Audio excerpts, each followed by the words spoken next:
Hello folks, this is Sula speaking. You're listening to another video for Teamfight Tactics. In this video, we're going to be looking at a Kog'Maw team composition.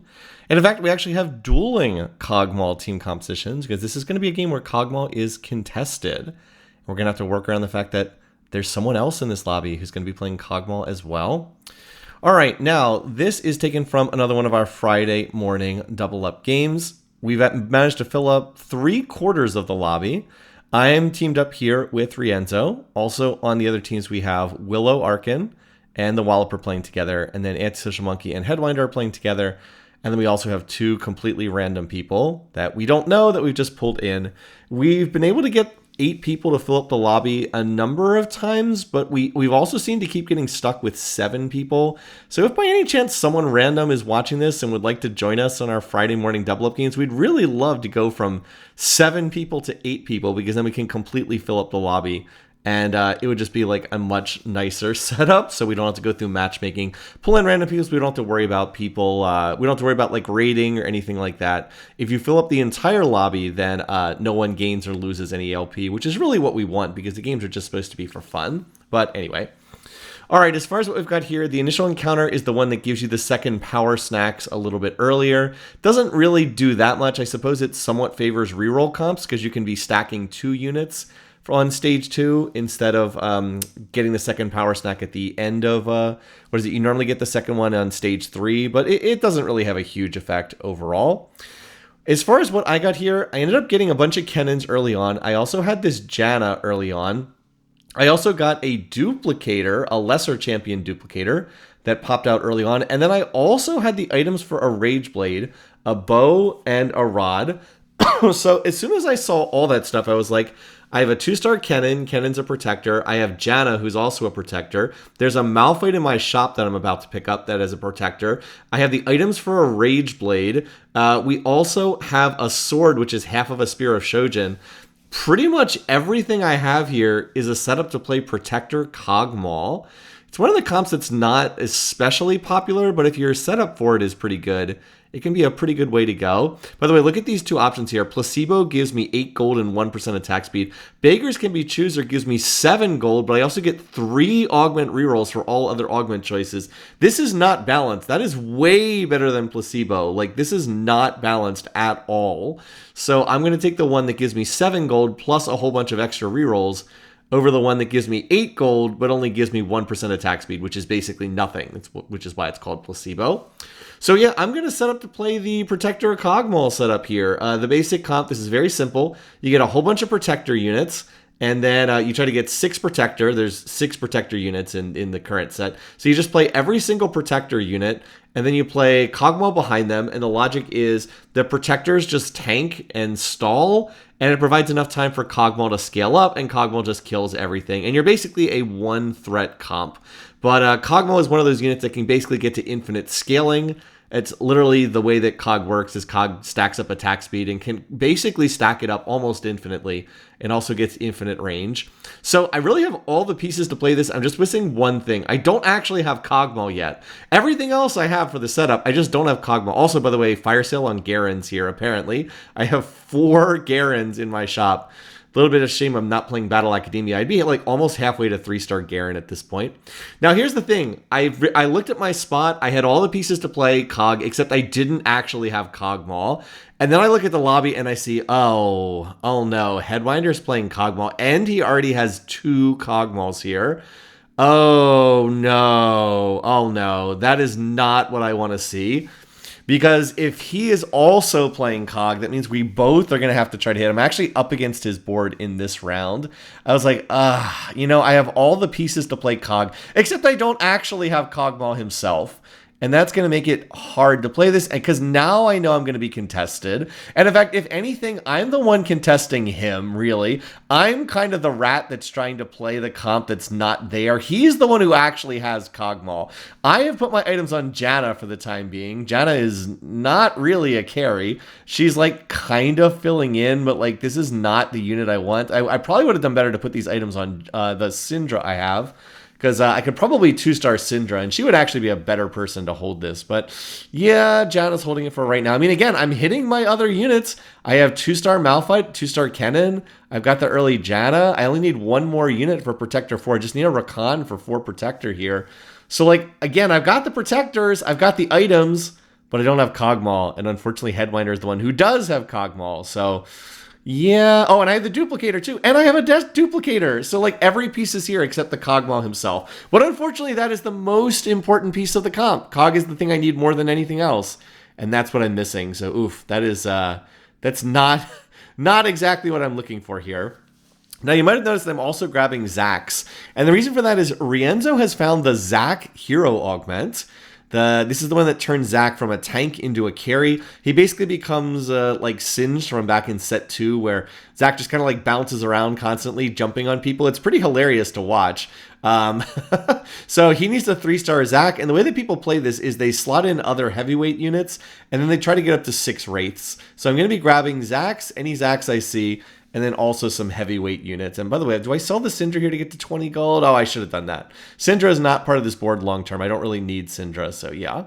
I was hoping there might be a Lulu on this carousel. There is not a Lulu on this carousel, so that's a bit unfortunate. But I can get the tier. So I already have half of the item, or 2/3 of the items I want on Kog'Maw. I have a Rage Blade and I have a Spear of Shojin, which are like 2 of the core items on Cog.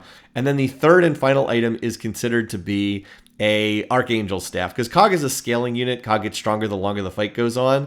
By the way, this is recorded off live stream. The commentary is not saved from live stream, and it's actually better I'm recording post commentary, because I was very frustrated playing this because I saw that Headwinder was getting all these cogs. So yeah, Headwinder has 2-star Kog'Maw already. He actually has 2-star Kog'Maw, and he has 2-star Nico, who is the main tank in this team composition. So he has a 2-star version of the main carry and a 2-star version of the main tank already on stage 2-5. Or wait, and I guess he doesn't have the Nico. Never mind, I guess he doesn't have the Nico yet, but he does have 2-star Kog'Maw already. So I was like, oh my god. Do I pivot out of this? I was like, do I pivot out of this? But I was like, the only other comp that I think I can play with these items that like make sense is Star Guardians. And there's another player in the lobby playing Star Guardians as well. So I don't think that's going to work as well either. It's actually one of the 2 random players. They're going vertical Star Guardians, and I can already tell. So I was like, you know, I don't know if I can play the Kog'Maw with this, but I can't really pivot into Star Guardians. Like, what am I going to do with this? Because I've like already slammed items, and I've been buying champions that are very committed to the Kog'Maw plus Protectors team composition. So I'm just going to have to grit it out and try to make do here. At least I can put in the Rakan for 4 Protector. And by the way, there's the power-up snack for power up your second champion, getting it earlier than normal here. I also could have had a 2-star Syndra if I had held on to my Syndras, but Syndra doesn't really fit the board. I just need someone who deals magic damage, and I guess it could be Ziggs. I mean, Ziggs would at least give me a rank of strategist trait, and he does deal magic damage. In the meantime, though, we'll just put this on Kennen. All right, I'll just do stand alone, get the extra health for standing in the row by himself. I guess that's decent. I mean, I'm not going to run this long term. I will want to switch the power-up over to Nico for frontline, and then I really want the other power-up to move to Kog'Maw, but I have to find Kog'Maw first. I have to find a Lulu. If you're curious about what Protector trait does, this is the trait that gives units a shield.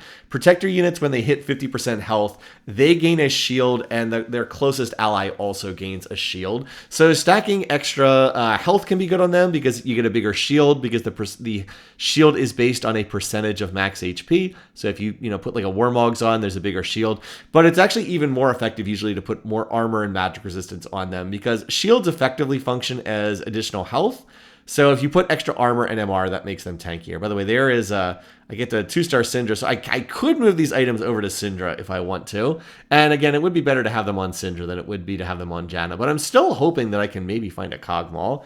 That would certainly be nice. And I'll grab the Malzahar here. Mauls could actually hold these items as well. Not that I have Prodigy trait or Wraith trait in, but Mauls could probably hold these decently. Still, the plan is to send that over to Rienzo, who's just been carrying my board thus far. I mean, I did win the last 2 rounds, but that was not my board winning. That was the pity win from Rienzo coming in and carrying my board. At least we're finding a lot of Zacs right now, so as long as we can keep finding the Zacs, he can keep us afloat at least into the mid game, and then I'll try to go from there. But yeah, this is about as bad of a situation as you're gonna get, seeing as how I'm contested here. All right, well, I still don't have any Kog'Maws, but at least now I can put in the Syndra. And I think, yeah, I'll just move these items over to the Syndra because she at least is a 2-star unit. And if I find Cog, I'm just going to sell the Syndra anyway, so it's not a big deal.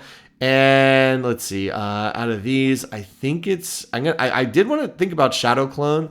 That would deal more damage, but I was like, do I take Shadow Clone or do I take Heart of Gold, which would just give me extra gold if we can. I was like, all right, you know what? Rienzo's board's pretty strong. I'm going to greed this out. I'm going to take Heart of Gold. As long as the Syndra doesn't die, I'll get 2 gold. I'm going to need that because I know I'm contested. I know I'm going to need a lot of gold if I'm going to put this board together because I'm going to have to try to roll for that Cog 3-star. I am not looking forward to this, though, because Headwinder is just so far ahead of me in playing the same board. It honestly doesn't make a lot of sense to stick with this board. I really should probably pivot. It's just my main pivot options are also contested. So I felt like I had very little choice other than just to stick with it and pray for some kind of miracle to happen that's going to get me a Cog here. Anyway, second augment time I'm looking at here. It's not quiet quitting. I need shops. I can't disable my shop. I have to try to find Lulu's. Scavenger, no. I decided it's not Golemify. I'll take last second save. That is going to give my units additional health when they get low. It's good for my super tanky Protector front line. Anyway, I mean, I have hit the Protectors, right? I have 2-star Kennen, 2-star Malphite, 2-star Rakan. Like, I'm hitting these units. At least for the time being, I'm going to toss in the RA. So I'm kind of playing like this Sork / Protector / Star Guardian board as I just continue to try to buy time here. But I really, really, really need to get at least 1 Kog'Maw. I really need a 2-star Cog, but I can live with having a 1-star Cog for the time being. I can't really rely on Syndra killing things with Rage Blade, Spear, or Shojin. That is not really the items you would want on her to begin with. And anyway, here's Headwinder. Okay, this is the round where I was like, oh my god. 2-star Nico and 2-star Cog. He already has Rage Blade plus the Archangel Staff on his Cog. I was like, oh my god. I'm like so far behind. He already has 2-star versions of all of the units I need to hit. I have 0 Nikos and 0 Kog'Maws. This just looks absolutely dire. And then I'm also getting reinforced on by Antisocial Monkey's board as well. ASM is going for a Edgelord reroll build. He's going to try to 3-star Xayah. Like, is that good? No, Antisocial Monkey said after the game it actually was not that good. But then I hit the 2-star Janna. I was like, what is going on here, game? You're giving me all the protectors. You gave me all the items I could ever need. I just cannot get a Lulu to put Kog'Maw on the board. It's just so bizarre because I have literally every single piece of the comp perfect except I cannot find Kog'Maw because I don't have any Lulus here yet. And Headwinder's taking them out of the pool, so it's going to be really hard. There are 18 copies of the 3-cost units overall. That's been consistent for a little while now in TFT. There's 18 copies. That means that if I want Kog'Maw, you can see my past self throwing my hands up in the air and reacting because I'm so frustrated that Headwinder has all these units here. But really, I'm the one who's contesting him, so he should be throwing his hands up at me. Like, why is this dodo head trying to play Kog'Maw when this other person already has them? Anyway, as I was saying, there's 18 copies of the 3-cost units. So there is exactly enough for both of us to 3-star Cog. Like, if we can both hit 9 Kog'Maws, and we will have exactly enough to hit this. But it's just so much harder to hit when you're contested. Obviously, it's much harder to get 9 copies of a unit when there's 2 people taking them out of the lobby, as opposed to when there's only 1 person taking them out of the lobby. So it's just way harder to hit when you really do not want to play this when you're contested, and you especially don't want to play it when you're contested and behind. That's just not the situation you want. Oh, and by the way, despite my board being pretty garbage right now, apparently we've won enough rounds that I get to be last pick here. So I was like, are you kidding me? Headwinder's going to get to pick before me as well, so he'll be able to pick. He's probably going to take half of an Archangel Staff because that's the last item he needs. Let's see if that's what he goes for. Not exactly sure. Oh, never mind. He took frontline. I guess he needed frontline more here. Well, I will go ahead and take the cloak because I don't need any of these items that are here. I guess I could have taken the tier for half of Archangel Staff, but it makes way more sense to finish a Gargoyle Stoneplate here. I'm solo frontlining Kennen, so this makes more sense. Now I have the chance to send an item over to Rienzo, and I believe he takes the rerolls. Yeah, he's still trying to find that Zac, and there we go. Finally Lulu pops up in my shop. So now we want to play the Lulu, and we'll just ditch the Syndra here. And there we go, Kog'Maw it is. At different points in time, there's been different units that are good out of the Monster Trainer. Right now, in this patch, Cog is better than Smolder. It was the reverse in the previous patch. As far as my power-up, I was like, I don't really like any of these all that much. I was like, I don't know. I'll take the hyperactive. I actually am going to refish again for a different power up. I have no idea why I have to click twice, by the way. It's been happening a lot. All right, and I was looking at here. I was like, do I want the Midas Touch to generate more gold? Okay, I'll go for this to try to get some more money. And then I'll go ahead and put the Gargoyle Stone Plate on Kennen. Now, I still have this leftover glove. I mean, I could also look to do... what's the word? Jeweled Gauntlet, so that Cog's damage could crit. And like that would not be bad. I could do Jeweled Gauntlet for the last item. Archangel Staff is a little bit better because Cog is such a ramping champion who gets stronger over time. But I could potentially make do with this cloak as well. It's not the worst item. And can I win before I get reinforced on? No. No, and that's always so sad when that happens. You kill the last unit on the enemy board, and then they come in and reinforce right as you've finished off their board. I mean, we've been saved by that mechanic a billion times too, but it is always sad when that happens. All right, so I am going to get a Nico coming over here from Rienzo, so that's nice. Again, that is going to be my main tank, but for the moment, it doesn't really make sense to play the Nico over anything else. I mean, I'll play it on level up, but what I really need to do is now I need to find Cassante, because then I could take out the Ari and play the Nico, and then that would get me to 6 Protectors there. I also have 2 Star Guardians in for what minimal value that has. And oh, by the way, what did I just get? Oh, it was the double up gift round. I got double duplicators. This is one of the options you can get on the double up gift rounds. You can potentially get 2 lesser champion duplicators as one of the gift options. I was praying that that would be an option, and it was. So with that earlier lesser champion duplicator that I had before, I have 3 lesser champion duplicators now. So I only need to find 6 cogs, and I only have 1, so I need to find 5 more. That all of a sudden looked a lot more doable. So the double up gift round RNG actually coming in huge right now in this game, because it just makes it so much easier for me to potentially find the cogs. I believe Headwinder and Antisocial Monkey have 4 of them at the moment. I have 1, so that's 5 out of the pool. I think there's 13 more. Can I get 5 of them out of 13? I think I can, because I'm not going to have to find 9 of them. I'm only going to have to find 6 of them, and that does make a very big difference indeed. Well, the good news is my Protector board is stalling for a very, very, very long time here in this round. And that together with the Janna shields means that we can hang in here. And if the enemy board can't kill quickly, Cog will eventually scale up and kill the whole enemy team. So that brings us to a good moment. Oh, by the way, there's another Cog. There we go. All right, we only need 4 more with all these duplicators. All right, that does mean we should... And there's Zach 3 for Rienzo. So our boards are starting to get there. All right, next thing is I do want to talk about what Cog actually does. As I said, he's one of the 3 monster trainer options. All of these, Lulu can be any of these units. Right now, people are not playing Smolder because Smolder, and they all provide utility of some kind. Rammus provides crowd control. He will stun enemies. Smolder provides burn, so he will wound and burn the enemies.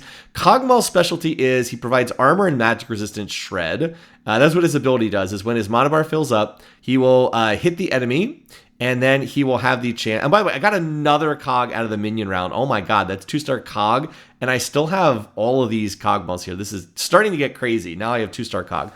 And there's 2 more Lulus on Rienzo's bench. Rienzo found 2 more. I guess I'll get to Cog's ability in a minute. Rienzo found 2 more of them. So I only need to find 1 more Lulu, because he has 2. I have triple duplicators here. And then, oh, I sent this to him. He actually just hit the Zach 3-star. So that was a whoopsie. I was me not paying attention. Yeah, that's insane. Okay, so we only need to find 1 more Cog. And I went from no Cogs up to like almost 9 Cogs incredibly fast. So that's pretty ridiculous. Okay. Kog'Maw's ability, as I said, his specialty is he has armor shred and magic resistance shred. I think the formal term is shred and sunder. When the mana bar fills up, Cog will shoot out a projectile. It deals magic damage. It will splash to the 2 nearest targets, and it cuts their armor and magic resistance for the next 4 seconds, I think. So Cog, when you first get him, not very impressive, because, you know, it's kind of nice to get the armor and MR shred, but that's really all it does. He's not really that impressive of a unit. All right, by the way, we're going to get our last augment here. I'm looking at the different options. None of these seem that great. I was like, okay. But then I was like, oh yeah, I can reroll like a billion times. I actually forgot to do that with my previous augment. Oh yeah, I can just reroll again and again and again. I just completely forgot. Water Lotus will let Cog's damage crit, but there's something better here, Ascension. I'm playing a stall comp. Ascension means after 15 seconds, all my units' damage goes way up. Like I said, I'm playing a stall comp here, so this will be much, much better. All I have to do is stall out the fight, and then I will get that increased damage, and it'll be really obvious because there's a big effect. And there we go, boom, boom. I get the 2-star Nico, so I'll be able to move my power up over to Nico. And I have the cogs I need because another one's going to come over from Rienzo. I'm going to take the rare opportunity to burn all my duplicators before I actually hit the unit in question. Yeah, why am I doing this? Why am I burning the duplicators before I have the Kog'Maw?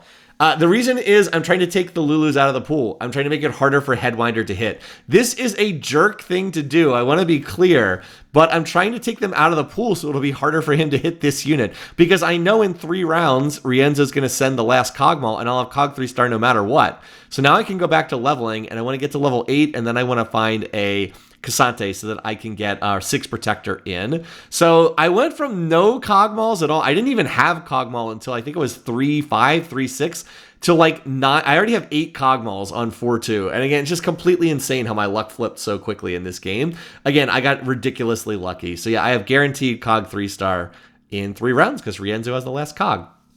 All right. I was trying to cover Kog'Maw's ability. Like I said, when his mana bar fills up, he shoots a projectile, splashes onto 2 other targets. It reduces the armor and magic resistance of the target. Okay. But like all of the other monster units, Kog'Maw levels up over time. I'm going to take the selfish power up here so that damage dealt actually heals Nico. He does level up over time. When he hits the monster units level up by hitting enemy units and using their ability. So when Kog'Maw hits level 15, he gets immensely stronger because once he hits level 15, he gains 15% attack speed on every cast. And that could just keep stacking up. So Kog'Maw is heavily gated by attack speed. I believe he's hit that already because he's attacking faster every time he casts, right? Or maybe that's just his Rage Blade kicking in. I'm not sure. I did hit Cog relatively late, so it's going to take Cog a little while to scale up in these fights or to get Kog'Maw's level up. But once you're level 15, every time Cog casts, he gains 15% attack speed. Very, very big deal because he can just keep stacking over and over and over again as the fight goes on. By the way, I'm second pick here. I have half of an Archangel Staff, so there's a rod here. There's actually 2 rods here, and I'm going to take it off the Gwen because why not? It's a 5 gold unit. I'm happy to take that. Though I guess I could have taken it off Yuumi just to deny the Lavia Yuumi, which also would not have been bad. But anyway, now I've got my Archangel Staff as well. So Cog, once he hits level 15, 15% attack speed every cast. When Cog hits level 30, which admittedly is going to take a little while, when Cog hits level 30, he will gain another 15% attack speed on each cast, so gains 30% attack speed per cast, and the attack speed cap is lifted. Normally the attack speed cap, I believe, is around 3 attacks per second. He's going to go up to 6. He'll be able to attack up to 6 times per second. So there's basically like no limit, essentially no limit to how much he can attack. So in these fights, Cog has essentially... Oh, and the other thing is, Kog'Maw, he gains infinite range when he hits level 30. I should have mentioned that. So Cog doesn't have to waste time moving around. Cog gains infinite range when he hits level 30. So he just stands there, plants in the quarter as a little artillery pillar, and will just keep firing away endlessly in these fights. So I really want to get him to level 30. The good news is, these fights tend to take a while, because again, I'm playing a stall comp here. I just have all these protectors who stand around shielding, blah, blah, blah, blah, blah. The fights take forever. All right, Ascension kicks in. All of our damage goes up by 60%. And I think I would have won this fight, but then I get reinforced on. So yeah. Anyway, Cog is definitely not level 30 yet because he's still walking around in these fights. But anyway, because they're long fights, Cog casts his ability more often. Cog attacks more often. So Cog tends to get a lot of experience in these rounds. Anyway, there's our final Cog. Boom, Cog 3-star. Let's go. I actually have multiple different forms of scaling here, right? I have Cog levels up over time, trying to get him up to level 30, where he gets the 30% attack speed per cast and gets the infinite range. I also have the Rage Blade, so over time, Cog's attack speed increases from the Rage Blade. Cog also gets stronger in the fights because every time he casts, his attack speed goes up, and he has an Archangel Staff, so his AP increases over time as well. So this is just a giga scaling unit. And the longer the fights last, the stronger he gets. And the longer the game lasts, the stronger he gets as well. But yeah, somehow, some way, through some pretty ridiculous luck that I had like no real business, I really did not deserve, I want to be clear. I've hit the 3-star Cog on 4-6, which is actually pretty early to have 3-star Kog'Maw in. I also have the power-up on him where as he kills things, he has a chance to get gold. So, oh, yes, print me that gold, Kog'Maw. Let's go. By the way, this board has a 3-star Udyr, but yeah, we still kill that. Cog just did 20,000 damage, and he printed me like 6 or 7 gold in this round. Absolutely insane. All right, well, I'm still trying to get some heavyweights for Rienzo's board to synergize with his Zac.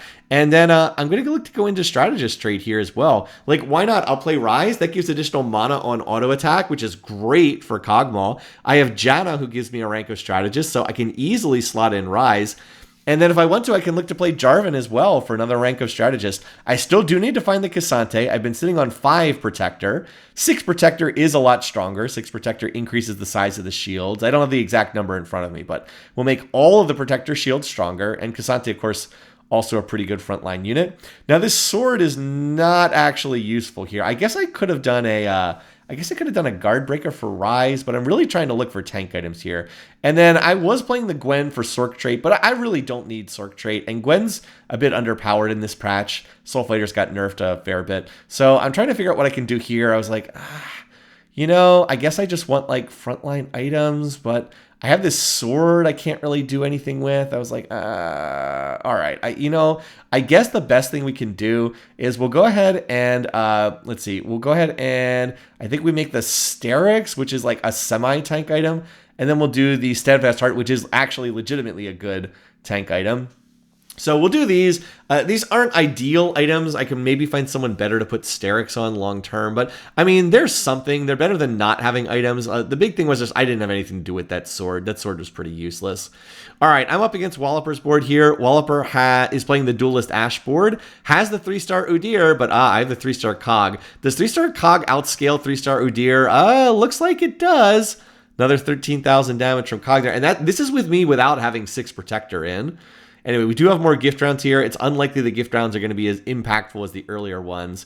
But I will send that Poppy over to the other board. And okay. Well, I guess we'll play the 2-star Jarvan, and then we'll just look to get a K'Sante, I guess, on level 9. I wasn't really planning on playing 2-star Jarvan and then the Rise, but I mean, I might as well. Might as well play 3 Strategists. That's going to give even more shielding to the Protector units. Protector units also gain additional durability while shielded. They don't gain a lot. I think they gain 10% durability, but we're just going to have huge shields everywhere. And it also gives damage amp to Cog. I mean, it's not a lot of damage amp. I think it's only like, 3 Strategist is like, around 8% damage amp, something like that. And then non-strategist, the strategists get triple, but the non-strategists only get like 7 or 8% damage amp, something like that. But still, I mean, it's still more damage on Cog. Cog is literally the only unit on my board that deals damage. Everyone else is a trait bot. Like even the Rise, who's normally a carry, even Rise is a trait bot. He's just providing the mana on auto attack for Cog.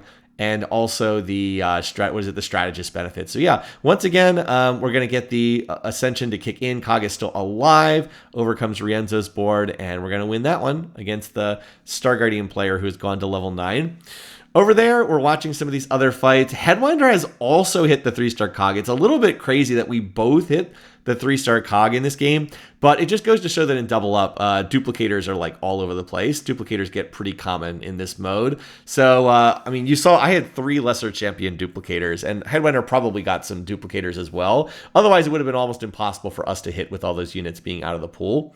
Anyway, here I had the option of a couple different gift things. I took the, the 4-cost champs, because I just needed to get to level 9. I just need to put K'Sante on the board. And then I'm also going to grab this. Unfortunately, both of our boards need K'Sante. I will hold the Varus here for Rienzo's board. Rienzo's playing, remember, he's playing 6 Wraith, and he's going to need Varus for his board. So I'll go ahead and try to send that over there. But now I have 6 Protectors in, so now I can look to itemize the K'Sante as well. And my board is pretty much set. I mean, I don't really get much of anything by going to level 9, or excuse me, level 10. I guess I could put in, what's his name? I could put in Ziggs for 4 strategists, but that doesn't seem that great. I think it's better to stay here on level 9, at least for the time being, and see if there's anything else I can hit. I could maybe even hit the Nico 3-star, I guess. Seems a little bit unlikely, but maybe. You never know. But the 6 Protector was a big spike for my board. Anyway, there's the Ascension kicking in. Ascension is just absolutely perfect for the team comp that I'm running. Really could not be a lot better than this. And that's me hitting Antisocial Monkey's board. Remember, ASM was trying to do the 6 Edgelord with re-rolling for Zaya 3-star, and he said he wanted to try it out, but he said it just wasn't very good, unfortunately. That's a bit of a shame. Now we have our chance to pick something else. Again, if I needed another carry, I would try to get another carry item. It's a shame that there's not an item I can use here, or an emblem. But like Sniper Trait's not going to do anything. I'm not playing Snipers. Prodigy doesn't help me. I really just need a frontline item. So I'll go ahead and take the Protector's Vow. That's a decent enough tank item. I can put that on Jarvan because it'll cause him to ult earlier in the fight and get his crowd control off. I can put it on Nico, but I don't feel like Nico benefits as much from the Protector's Vow. Jarvan is seen as being a unit that really benefits from this a lot. And yeah, I'm gonna end up changing the power up. I had the Econ power up. I'm gonna try to get one that actually does more damage. I'm gonna take this Fairy Tale. On Chaos, spawn 2 fairies that deal magic damage per stage. Again, this is kind of not a very good power up normally, but because Kog casts so often, I mean, once you have his Rage Blade and his Archangels stacked up, he casts extremely fast. He's actually going to proc this fairy thing over and over and over again, and it's actually going to end up doing a lot of damage in these fights. I think this is one of the better ones to have if he's 3-starred and if he has these items, because again, he casts an awful lot. Just watch how fast the attack... Oh, and it looks like Kog, has he hit level 30? I think he has, because he's not moving in these fights, which means that he's gotten the infinite range. Again, Kog stacks up the levels pretty fast because he does so much attacking and casting. He just racks up the XP quickly. Nope, he's still moving. All right, no, he still does not have level 30 yet. So he can still get stronger. He still does not have the infinite range yet, even though he did 21,000. If you're wondering what all those little butterflies things are, those are the fairies that I get from my ability. Anyway, we have unfortunately lost Walloper and Willow. They were the first team to get knocked out. And now Headwinder and Antisocial Monkey are down on 1 HP. So I actually have the potential to hit Headwinder here. And we have the Cog versus Cog duel, potentially. I'm also rolling down. There's another team that's on, I think, 6 or 7 Yumis. We're trying to take Yumis out of the pool. Because the player who's playing, the Prodigy player who's not part of our group, is trying to grab Yumis. We need to deny those Yumis. Anyway, here is Headwinder. He does have the 3-star Cogs. Both of us hit the 3-star Cog. He has a Protector Augment, which is also quite good for his board. Ascension is maybe a little bit better here, though. And I also have the Augment that heals my front line when they get low, or actually heals all my units if they get low. But anyway, there's Ascension, and Ascension just makes such a huge difference. Headwinder has better items on his Nico. We actually have exactly the same items on our Kog'Maw. But yeah, me having having the Ascension made the difference in that fight. So I actually knock out Headwinder. It's a Friday morning game that Headwinder does not win. And I guess I ended up winning the Kog'Maw duel here, which I did feel kind of bad about.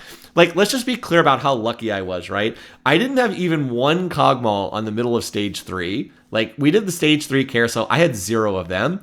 After that point, I found one in the shop. I had one pop out of a minion round.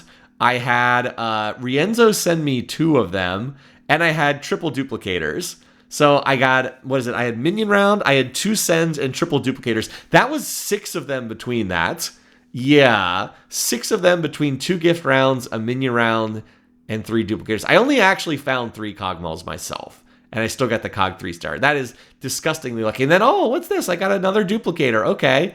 So that means I might be able to hit Nico 3. It's not impossible. It's not super likely. But I'll stay here and roll for it. I also need to try to take more Yumis out of the pool. So that's why you see me rolling here. And there's another Yumi. Okay, we'll take the Yumi out of the pool then. And, I was also trying to hit Cassante. That's right. I wanted to hit Cassante as well. That's the other reason I'm rolling. Cassante is my secondary tank. Although now I have Jarvan. Jarvan's kind of turned into secondary tank. But I was also rolling because I was looking for Cassantes. That's why I didn't go to level 10. I thought it made more sense. And then look at this. 2 Nikos. Okay. Man, I am really hitting in this game, aren't I? The odds to hit the 3 cost, not great on level 9. I guess they're not terrible. They're 25%. Not terrible, but still not super likely I'm going to see a big run of Nikos, especially because this person's playing Vertical Star Guardians and they have Nikos on their board as well. But yeah, I'm up against a Star Guardian player and I need that Ascension to kick in. There we go. It's always very visible. Looks like Cog will win this run eventually. Oh, there we go. But oh, the reinforcements. Yeah, the Prodigy player they're playing with comes over here and I was like, oh, okay. You know, I kind of thought we were going to win this lobby, but we do double lose this round to go down to 13 HP. I was like, oh, maybe we don't have this one locked up yet. Okay, well, we still got to hang in there and see if we can maybe put this together. I guess I maybe could have gone for Jarvan 3, but that didn't seem too likely. So again, I'm rolling it down. We're still holding the Yumis to deny them Yumi 3-star. We have 2 Yumis, so they can't hit Yumi 3-star unless they get a duplicator or something. So I'm still rolling here. If I can just find one more Nico, and there it is. Now, normally you'd say, well, just sell the Yumi and buy the Nico and duplicate it. But no, I can't do that because this team has... I think they have a whole bunch of Yumis. They have at least 6 of them. They have 6 or 7 Yumis over there. I think they have 7 of them over there. So yeah, they're close. They're very close, and we don't want to mess around with duplicators or anything. So yeah, I have to hold these 2 Yumis to make sure that they don't hit the Yumi 3-star. But as long as I hold 2 of them, they shouldn't be able to hit that. All right, this time Rienzo was able to win against the other board. I'm working my way through the Star Guardian board. It looks like with the 2 of us together, we definitely have this. I think that the Star Guardian board is the harder of the 2 boards. But yeah, and now I'm going to be able to buy the Nico, use that duplicator, and boom, what a game for lesser champion duplicators. I used 4 of them in this game. But now that I have 3-star Nico, I think we probably have this now. We just got the Prodigy board and the Star Guardian board. I think I have the Prodigy board this round. No, I have the Star Guardians board this round. Okay, yeah, their board is pretty strong. They 2-starred every single Star Guardian. They have 2-star Seraphine back there as well, and a 8 Star Guardian board. That's pretty strong. But I think that I've got this one. Their Poppy has the ability where Poppy will charge towards the target. So I'm trying to position over here. Oh, I was trying to position over here to try to focus the Jinx and the Seraphine, but they swap at the last second. That's not terrible, though, because it means Poppy's not going to get anywhere close to Cog. And remember, Cog is infinite range. Cog doesn't really have to be close to these enemy units. It's perfectly fine for Cog to be back there. So yeah, Cog has the infinite range. We did definitely hit level 30 by now. And he's just tossing out all those little fairies that are doing 1 billion extra damage. And now I'm going to have the Ascension kick in. There we go. And yeah, now that Cog is scaled up this much, it's not close. Cog is boom, boom, boom. Artillery everywhere. And that's going to wrap it up. So we are in fact going to take this game. It is the Cog 3-star plus the Zac Hero Augment carrying the day. And as I said, a pretty lucky game. I wouldn't suggest doing this. I wouldn't suggest contesting someone else when their line is better off than yours. But it was just, I had every piece to play this board, except I didn't have Kog'Maw myself. And then we hit the end of stage 3, and the Cogs just absolutely fell from the sky. Like it was a hurricane, and the rain was just sheeting down. The Cogs just were mana from heaven in this game. Many thanks also to Rienzo, a great teammate, really helped me out in this game. I couldn't have put the board together without it, and yeah, Cog 3-star for the win. Anyway, once again, thanks for watching, thanks for listening. Hope you guys enjoyed this game. Until next time, take care, folks. I'll see you again soon.